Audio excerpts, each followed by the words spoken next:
이것은 결국 이 개인이 혼자 이게 안전을 책임질 수 있는 그 수준을 넘어선 것이죠.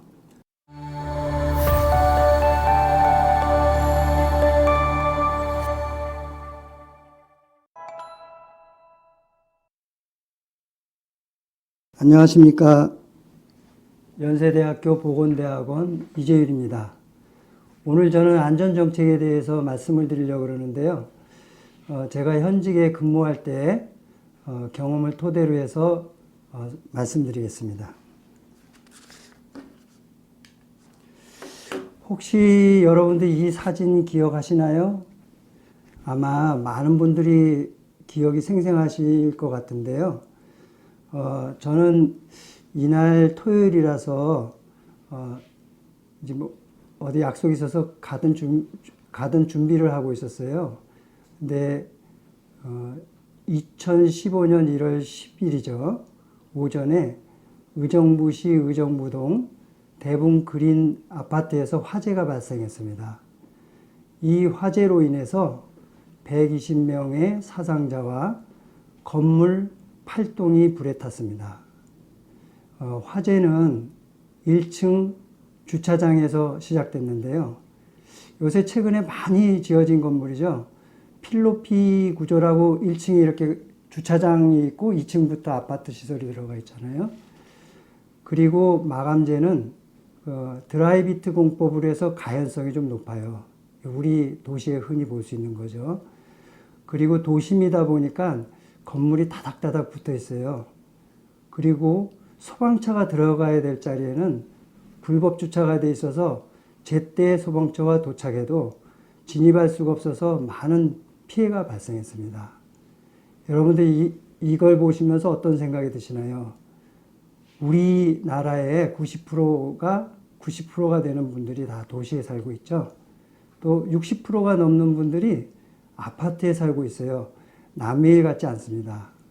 그래서 이런 화재가 발생되거나 재난이 발생되면요, 시민들이 매우 불안해하고 또 시정은 온통 이걸 대응하느라고 마비 상태에 이르게 됩니다.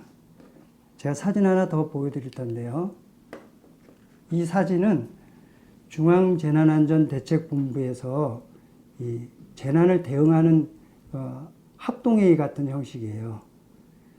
그러면은 우리나라에 이런 그 큰 재난이 일어나면 우선 시에는 시장이 본부장이 되는 지역재난안전대책본부가 세워지고요. 규모가 조금 더 크면 시도지사가 본부장이 되는 지역재난안전대책본부가 생깁니다. 중앙정부는 재난별로 사고 유형별로 책임 장관이 있거든요. 그분이 본부장이 되는 중앙재난안전수습본부라는 게 세워져요. 더 이게 재난이 커졌다, 국가적으로 대응해야 된다, 총력 대응해야 된다 하면은 행정안전부 장관, 또 이번 코로나처럼 국무총리가 직접 본부장이 되는 중앙재난안전대책본부가 가동이 되죠. 소위 중대본이라고 합니다. 그러면 이러한 국가적 재난이 얼마나 그동안 발생됐을까요? 2009년부터 10년간 통계를 보면은 한 33번 정도 돼요. 그 중에 10번 정도가 중대본을 설치했고 21번이 중수본을, 즉 중앙재난안전수습본부를 설치해서 대응했습니다. 아까 보신 그 사진의 의정부시의 화재 사건 같은 경우는 시 차원에서 대응을 했죠. 그러니까 전국적으로는 1년에 큰 것만 3번 이상이니 우리 사회에 얼마나 많은 이 재난이 일어나고 있는지 여러분들 상상해 가실 겁니다. 그래서 이 안전은요, 우리한테 매우 중요한 것입니다.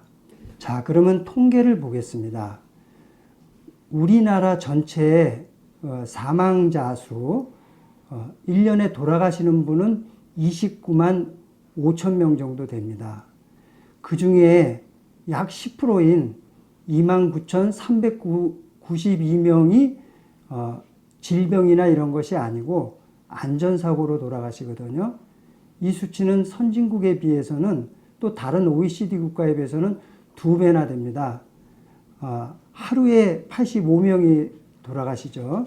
그 자살이 40분마다 1명꼴, 또 교통사고는 10명입니다. 이 교통사고의 경우에는 제가 교통기획계장으로 경기도에서 근무한 적이 있었는데 30년 전이에요. 그때는 1년에 13,000명이 넘었습니다. 사망자가. 4분의 1로 줄였죠. 엄청 줄였습니다. 많은 노력을 통해서 줄였는데 그래도 이건 선진국에 비해서는 절반 수준에 미치지 못합니다. 산업재해는 여전히 900명이 넘고 잘 줄어지지가 않고 있습니다. 큰 현안이 되겠습니다. 이 원인별로 보면요. 1위가 자살이고 아까 교통사고, 추락, 익수사고라고 해서 익사죠. 타살, 화재, 유독물질 순이 되겠습니다. 이것을 좀 우리가 피부에 와닿게 생활별로 한번 볼까요? 우리 주변에 어떤 사고가 많이 일어나냐면요. 그러니까 물놀이 같은 경우는 6월, 7월, 8월 우리가 수영장 가고 물놀이 하고 할 때 사망한 숫자입니다. 그리고 가스나 안전은 바로 우리 집이죠. 우리 직장이나 집에서 일어나는 사고고, 등산이나 자전거는 우리 국민들이 얼마나 좋아합니까? 건강을 위해서 많은 활동을 하고 계시는데 이렇게 많은 분들이 100명, 200명이 넘는 분들이 매년 희생을 당하는 것은 이 안전사고의 우리 예방의 필요성을 더욱더 통계를 통해서 알 수가 있을 겁니다. 자, 안전정책을 들어가기 전에 안전에 대해서 한번 볼까요? 안전이 뭘까요? 안전은 이제 표준 국어 대사전에 보니까 위험이 생기거나 사고가 발생할 염려가 없는 상태라고 합니다. 어쨌거나 안전은 이 아주 생리적 욕구하고 같이 기본적인 욕구에 해당됩니다.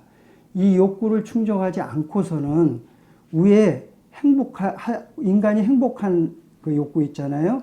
인정받고 사랑받고 자아실현 욕구 이 단계로 넘어갈 수 없다고 주장합니다. 그렇다면 이 포럼에서 또 우리가 지난번에 다룬 생태도시나 걷고 싶은 도시나 건강도시나 이 모든 것은 안전이 전제가 되어야 된다는 뜻이겠죠. 제가 이 생각을 하면서 그러면 이 도대체 안전 누구 책임일까요? 이 책임 문제를 한번 생각해 보겠습니다. 과거에 현대 사회 초기까지만 해도 이 안전하면 개인이 스스로 책임져야 된다 이렇게 생각들을 했습니다. 그렇지만 산업혁명이요. 18세기 산업혁명이 일어나면서 영어로 safety, 안전이라는 용어가 그 산업재해를 대응하는 차원에서 이렇게 많이 사용하기 시작했는데 그 당시에는 굴뚝 청소 보고 예를 들면 그 폐암에 걸린다든지 수은 납중독 같은 거가 이제 주요 이슈였어요. 그러나 산업사회가 계속 발전되면서 산업재해 너무나 종류가 많아졌죠. 특히 산업과 과학기술이 이렇게 발달되면서는 개인은 도대체 그게 위험한지 안 한지 인식할 수가 없어요. 한번 발생하면 그 피해는 어마어마하게 크거든요. 제가 한 예를 듣겠습니다. 1957년에 독일에 보면요. 그 해부터 이상하게 기형아가 엄청 생기는 거예요. 팔다리가 짧은 그 기형아죠. 그래서 이 원인을 조사해 보니까 임산부들이 입덧치료제로 복용했다는 사실을 알게 됐어요. 그걸 어떻게 국민이 알게 됩니까? 그런데 그 결과는 48개국에서 12,000명의 그런 기형아가 생기고 또 그들 중에 10명 중에 4명은 그 1년 안에 사망하는 이런 비극적인 사고가 일어났습니다. 이것은 결국 이 개인이 혼자 이게 안전을 책임질 수 있는 그 수준을 넘어선 것이죠. 또 최근에 온난화 보십시오. 온난화로 해서 갑자기 태풍과 폭우와 뭐 강풍이 몰아치는데 이걸 개인이 어떻게 다 감당합니까? 그래서 사회가 담당을 하고 정부가 지자체가 나서야 되는 겁니다. 그리고 소득이 차차 늘어나죠. 그러면 우리가 생활 레저가 많아지잖아요. 아까 자전거도 얘기했지만 캠핑카도 있고요. 또 많은 사회 활동을 레저 활동을 하는데 이것은 이제 안전 정책의 대상이라고 하지 않을 수 없겠습니다. 그래서 안전 정책의 정의를 제가 한번 이게 정확한 정의인지 모르겠는데 한번 제가 정해 보면요. 재난과 사고로부터 국민의 생명과 재산을 지키기 위해서 정부, 도시면은 지자체에 의해서 결정된 행동 방침이죠. 또는 안전한 사회를 만들기 위한 지자체의 나아갈 방향과 의지로 일단은 정리를 해보겠습니다. 그래서 제가 이제 안전 정책에 대한 원칙을 4가지를 그냥 간단하게 설명을 해보겠는데, 이거는 제가 이제 현직에서 뭐 이렇게 정책을 수립할 때 몇 가지 기준이 있어야 되겠다 해서 제가 생각해 본 건데요. 하나하나 간단해 보겠습니다. 예방은 뭐 아무리 강조해도 지나치지 않죠. 예방하면 다 끝나는 겁니다. 그래서 예방을 가장 중요시 하는데, 이 정약용 선생님께서도 그 목민심서에서 이런 말씀을 하셨어요. 그 재난이 발생하기 전에 미리 준비하고 예방하는 것이 재난이 난 다음에 은혜 베푸는 것보다 훨씬 낫다고 강조했습니다. 그 옛날에도 우리는 그렇게 생각을 했죠. 이 하이니 법칙을 얘기 드리는 것은 우리에게는 329번의 기회가 있다는 걸 강조하기 위해서입니다. 하이니가 여행자 보험회사를 다녔어요. 1920년대에. 그때 한 번 부상을 당하면 29번의 경상자가 뒤에 있었고 또 300번의 경미한 사고가 있었다고 했거든요. 그렇다면 우리 생각을 해보죠. 한 번 재난이 발생하기 전에는 329번의 징후나 경고가 있었다는 거예요. 그래서 우린 그 경고와 징후를 파악해서 예방하면 됩니다.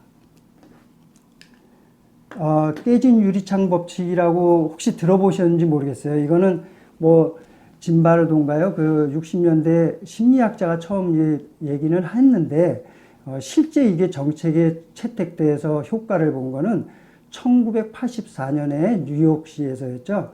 당시에 그 지하철이 뉴욕 지하철은 제가 타보진 않았습니다. 근데 뉴욕 지하철의 그 범죄가 뉴욕시 전체 한 90%, 그리고 강력 범죄만 15,000건이 된다고 합니다. 해마다. 그런데 뉴욕 경찰이 고민 끝에 한번 이걸 도입해 본 거예요.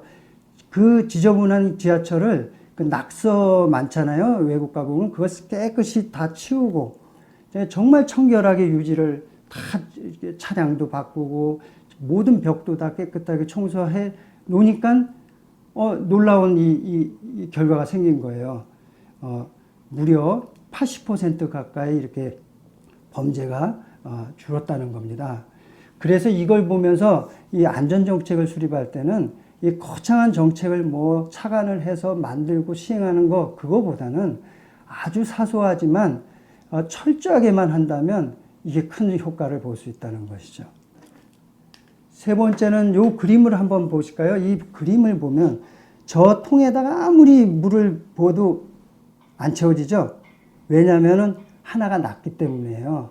그래서 독일의 이제 식물학자가 리비라는 사람이 그 식물이 자라려면 질소와 인과 칼륨이 필요하다 그러는데 이게 골고루 있어야 되지 하나가 부족하고 다른 게 많아봐야 식물은 자랄 수 없다는 겁니다. 안전도 똑같습니다.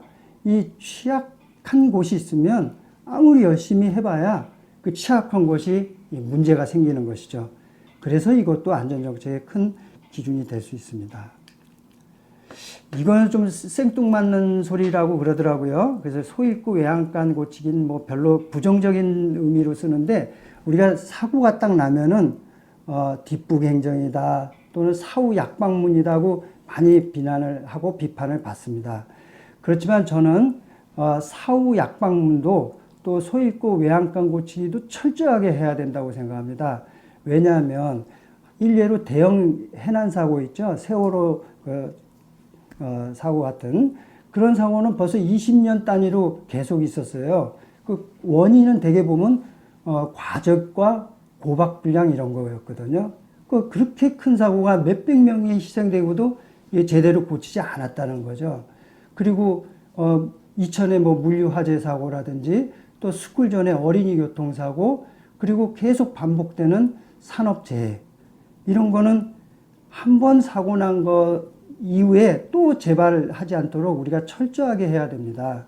그런 원칙하에서 제가 정책의 내용을 보면 이런 크게 이제 정책의 내용이 법과 제도를 바꾸자, 그리고 인프라를 좀 늘리자, 확충하자, 그리고 우리 시민들의 안전 문화와 또 교육을 더욱 강화시켜 나가자, 이런 내용이 되겠습니다. 그래서 이걸 좀 구체적으로 하나하나 제가 조금 더 세부적으로 보고 싶은데요.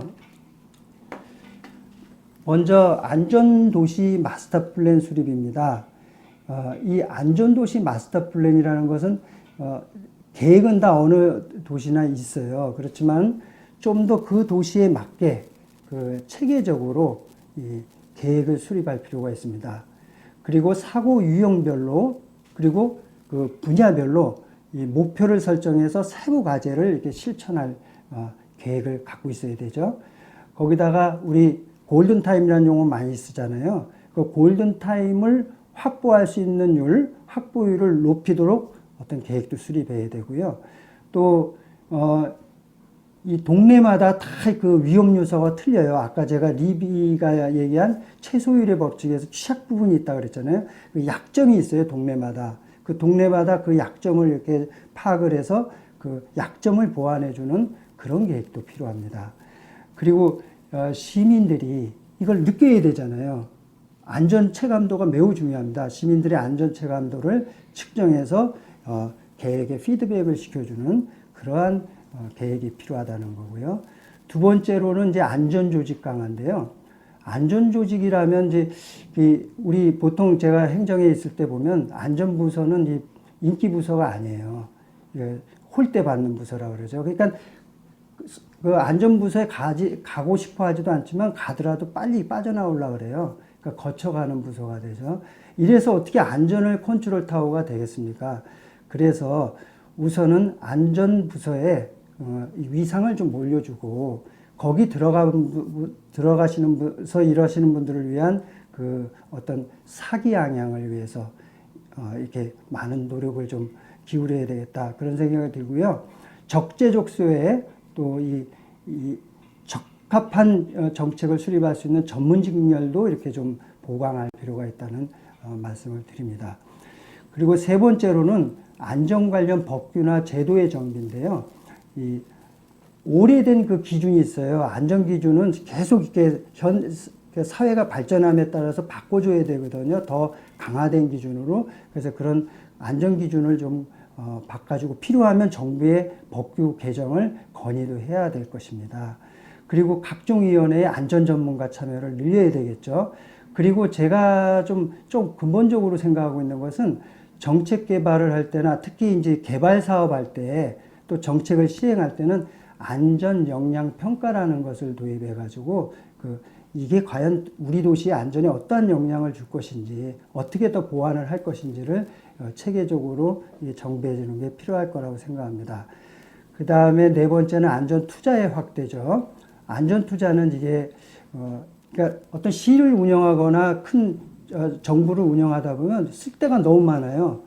돈이 여기저기 쓸 데가 많다 보니까 평소에는 이 안전 투자가 이제 아무래도 거기 우선순위를 둘 수가 없는 거 이해가 갑니다.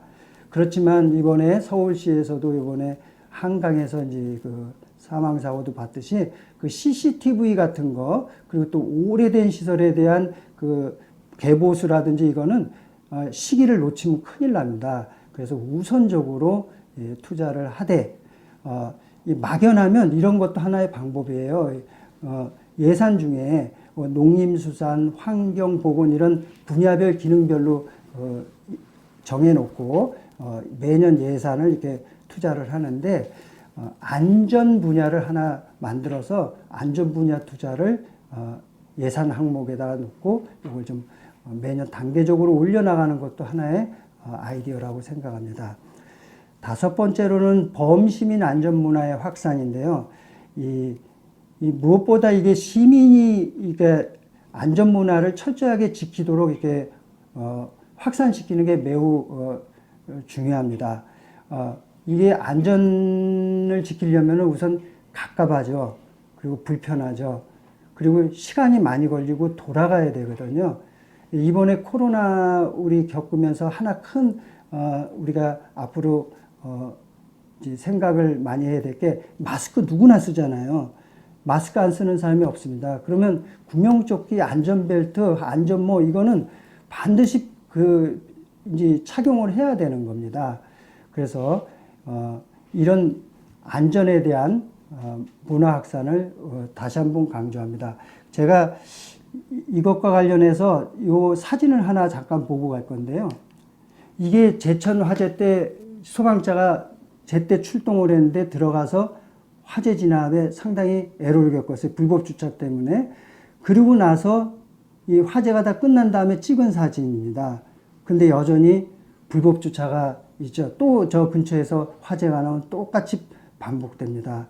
그래서 이런 거를 근본적으로 또 개선하는 노력이 필요합니다. 그 다음에 생애 주기별 맞춤형 시민안전교육, 우리 안전체험시설도 좀 늘리고, 그 다음에 콘텐츠를 좀 많이 쉽고 간편하게 교육받을 수 있는 이런 노력을 많이 해야 될 거라고 생각합니다.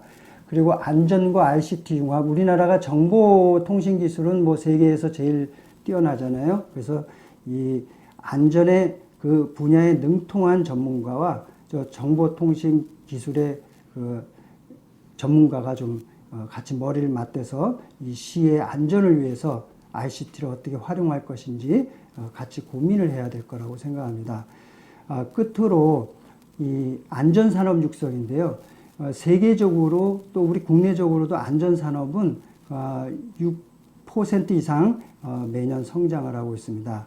이 안전산업이 발달이 되면 기술이 발달이 되고 또 안전도 높아집니다.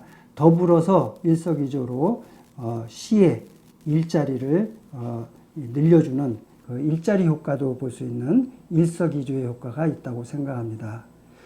이러한 안전정책을 추진하면요, 뭐 이것만 하면 되겠죠. 그러나 시정을 하면 여러 가지 해야 될 기능들이 많거든요. 그래서 이걸 안전정책을 지속적으로 끌고 나갈 수 있는 어떤 리더십이 필요합니다. 그래서 저는 안전 리더십에 대해서 끝으로 한 번 더 생각을 해보겠습니다. 이 사진은 그 독일의 드레스덴에 있는 콜레라 분수라는 작품인데요. 저도 독일의 드레스덴에 한번 가본 적은 있습니다. 근데 드레스덴은 그 1800년대 작센 왕국의 수도였거든요. 근데 이 당시 1830년대에 유럽에 콜레라가 그냥 전역에 이제 확산이 돼서 엄청난 피해를 봤어요. 그런데 드레스덴은 철저한 출입국 관리로 해서 거의 도시 봉쇄 수준으로 하는 그 결과 이 콜레라를 막았습니다. 그래서 그것을 기념하기 위해서 이제 이 콜레라 분수를 만들었는데요. 대신에 막대한 경제적 손실을 봤죠. 엄청 힘든 시절을 보냈습니다. 그래서 여기에서 우리가 안전을 생각할 때 이 어떤 리더십이 적합한지 또 어떻게 해야 될지는 한번 고민을 해봐야 됩니다. 근데 상황에 맞는 또 어느 정도 균형감을 갖춘 그런 리더십이 필요하겠죠. 그래서 제가 최근에 우리 사회에 있었던 몇 가지 안전 관련 사례를 좀 설명을 드리겠는데요. 이 당산철교 폐쇄가 이제 1997년이죠. 이 2호선 아시잖아요. 서울의 2호선은 가장 많이 이용합니다. 이것은 뭐 하루도 폐쇄하면 난리가 날 거예요. 근데 이 당산철교의 안전에 위험이 있다. 그런 조사 결과 이거를 과감하게 폐쇄해서 3년간을 운행을 중단했습니다. 엄청 불편했을 거예요. 제가 알기로는 뉴욕시도 이게 100년이 넘는 지하철이라서 수시로 이제 신호 체계가 잘못돼서 위험하고 끊어지고 늦고 해서 뉴욕 시민이 엄청 불편하대요. 근데 못 고치고 있습니다. 왜냐하면 돈도 막대한 예산도 필요하지만 시민 그러니까 다 그러니까 이용하는 분들이 다 반대를 한다고 제 보도를 봤거든요. 근데 우리는 이걸 했습니다. 그 다음에 두 번째, 구제역 백신 347만 마리의 소돼지를 우리가 살처분을 했습니다. 청정국 지위를 유지하기 위해서 이 백신에 굉장히 신중한 입장이었는데 어쨌든 백신 접종으로 마무리를 했고, 얼마 전에 있었던 일이죠. 수능을 일주일 연기한다는 건 이건 엄청난 결정입니다. 포항 지진의 여진을 우려해서 일주일 연기한 일이 있었고요. 또 제가 근무했을 때 있었던 일인데요. 이건 광명시의 서울 연립주택 같은 경우는 이 아주 안전 등급이 낮아서 이걸 반드시 철거해야 되는데 그것도 마침 급경사지에 있었거든요. 근데 이 주민재산권에 걸려서 매우 어려웠습니다. 어렵게 이걸 철거를 하게 됐죠. 이처럼 시민이 불편하고 또 이 재산권에 관계되고 이럴 때 안전을 우선할 수 있는지, 이럴 때 과연 결단할 수 있는지, 그리고 지금까지 설명한 안전정책을 지속적으로 추진할 수 있는지, 이것이 안전 리더십입니다. 여러분, 안전정책과 리더십에 대해서 매우 의미 있는 좋은 결과가 나오기를 생각하면서 우리 사회가 모두 안전한 사회가 되기를 바라겠습니다. 감사합니다.